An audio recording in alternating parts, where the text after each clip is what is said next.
écrit un bouquin, un texte que j'ai écrit il y a longtemps. C'est un de mes premiers textes édités, non pas un des premiers textes que j'ai écrits, parce que le premier texte que j'ai écrit, je l'ai écrit quand j'avais 11 ans, quand je suis tombé en amour avec ma prof de français.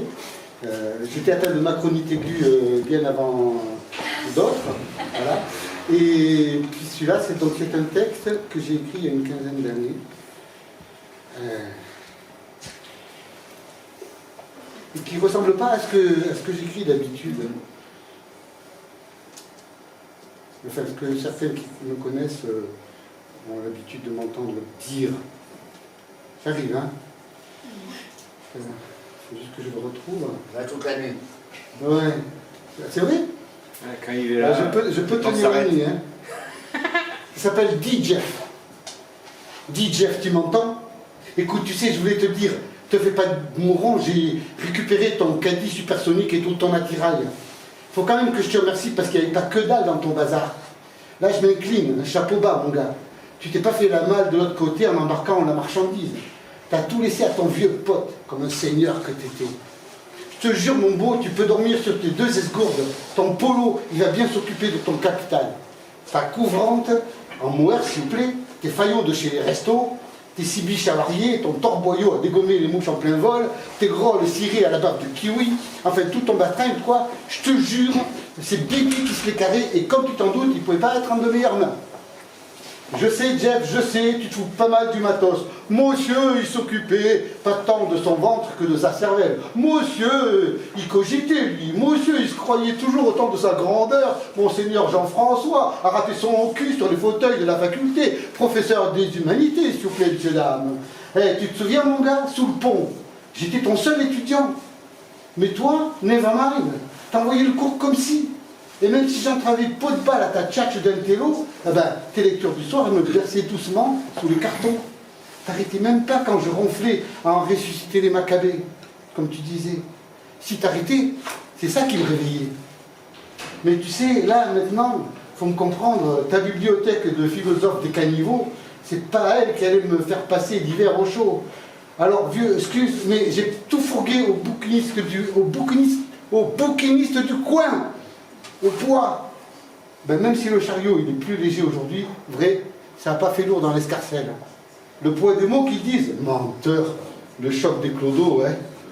J'ai juste gardé tes deux trésors que tu trimballais tout le temps dans les poches de ton paletot, tant à droite, tant à gauche, pour l'équilibre, ta Bible et ton évangile. À cela, je suis sûr que tu serais revenu me persécuter toutes les nuits jusqu'à ma mort si je les avais lâchés. Bouh! Fais pas de bide, professeur. Je vais m'anesthésier tout seul au dodo maintenant parce que tu t'es barré. 2 somnifères en alternance. Un coup, je m'injecterai le pavé de l'autre, le mono, le hasard et la nécessité. Tu parles d'une histoire d'amour. Un coup, je me taperai les vers cafardeux du Zig Baudelaire avec ses fleurs du mal. Non mais où c'est-il qu'ils sont allés chercher tout ça, ces cutéreux? Je me demande. Sûr que je plongerai cul sec dans les bras de Morphée. 3 lignes et je suis mort. Q7 peut-être pas, parce qu'il faudra bien que je m'envoie un petit giclée de Newell derrière les amygdales pour aider à la descente.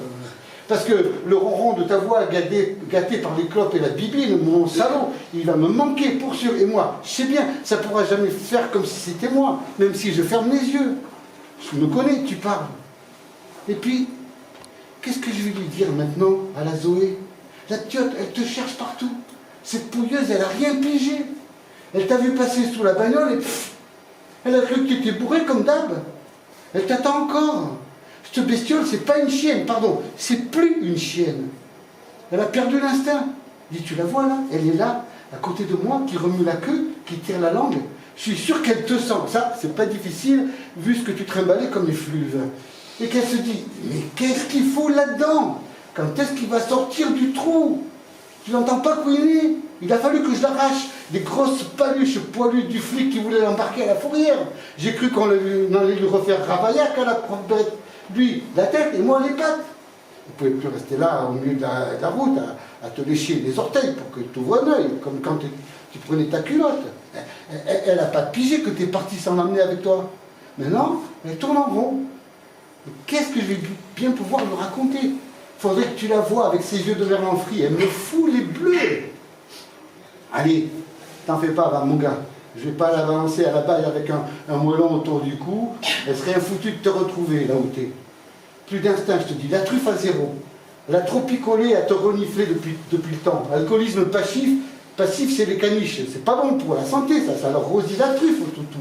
Je me demande bien si ça te plaide, pas devant les tribunaux. Mais tu vois la tête du juge là? Accusé, levez-vous. Il est trop tard, monsieur le juge, vu qu'il a déjà pris pour perpète. Bon alors, la victime alors. Ouah, ouah. L'ingrate. Non, je te charrie, Polo. C'est juste pour te faire bisquer. Quand même, tu aurais pu prévenir que tu allais te barrer sans laisser d'adresse. Hein. Des fois, je me dis comme ça qu'il faudrait que tu montres le chemin à la zozote, que je l'accompagne. Ouais. C'est une idée, ça. Fastoche. On peut la refaire à deux, l'histoire de Paf le chien. Nouvelle version.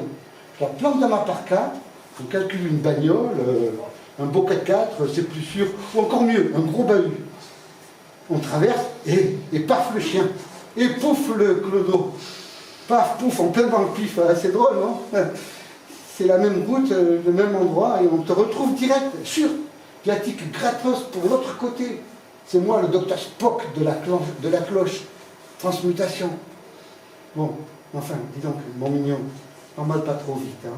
Ça va peut-être pas être pour tout de suite. Et là, j'ai pas tout lu tes monstres, donc pas certain d'avoir le temps de finir un jour. Mais pars pas trop loin quand même. Si tu pouvais un peu stationner dans le parage, on sait jamais.